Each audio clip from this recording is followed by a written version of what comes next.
Mtume sallallahu alaihi wasallam atuambia thalathatu la turfa salatuhum fawqa ruusihim shibra, watu watatu swala zao sio kwenda mbinguni, hata kitwani haziinuliwi.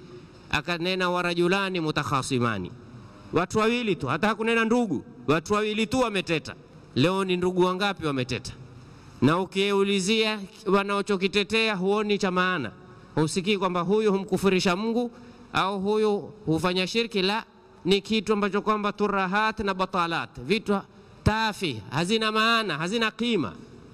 Amarana bisilatir rahim, ametuamrisha sisi kuunga zao.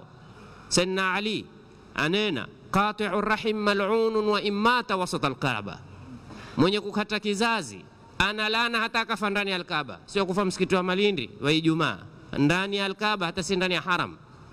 Ni wangapi leo wamekataa na kizazi? Kwa jambo gani? Kwa umuhimu gani? Kwa zuri gani? Watu wakati wa Nabii Allah Musa homba mvua, wakiomba ya Rabbi, Nabii Allah Musa, ya Rabbi, kwa nini waja kukuomba mvua na huwa unyeshezee mvua? Nenda nitawanyeshezea vipi na ndani yao kuna watu wamekata kizazi?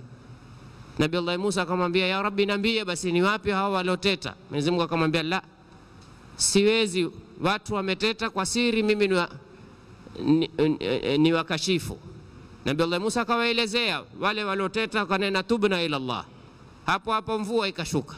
Nabii Allah Musa akastaajabu, ya Rabbi, vipi hali? Akasema, niliwanyamazia mvua kwa maasi ya walioteta na nimewanyeshea mvua kwa toba walioteta. Hasa kikao kama hichi kwa ajili ya Mtume. Wewe ulioteta usilale leo ila upatane na mwendani wako. Sayyidina al-Hasan alitoka kwenda kumwendea Muhammad al-Hanafi, akamwambia, usiniate mimi nikaja, wewe ni mkubwa. Akamwambia, la, kwenye khairi kila mmoja atakafanya haraka. Kwa nini sisi tubaki tumeteta siku baada ya siku, mfungo sita mzima? Wewe wamswalia Mtume na una chuki katika moyo, una hikdi, si ya Muislamu tu, familia yako, ndugu yako, jamaa yako, upendi hata kumuona, upendi hata kumsalimia, upendi hata kumsikia. Subhanallah, jamani, ni hali mbaya kama hii. Vipi tusifikie hali kama hili? Joto kila mmoja lalamika, hakuna Mungu hatoteremsha maesi, lakini akituona nyoyo zetu zasikitikiana. Arrahimuna yarhamuhumur rahman irhamu man fil ardi yarhamkum man fis sama wa man la yarham, haturuhumiani sisi.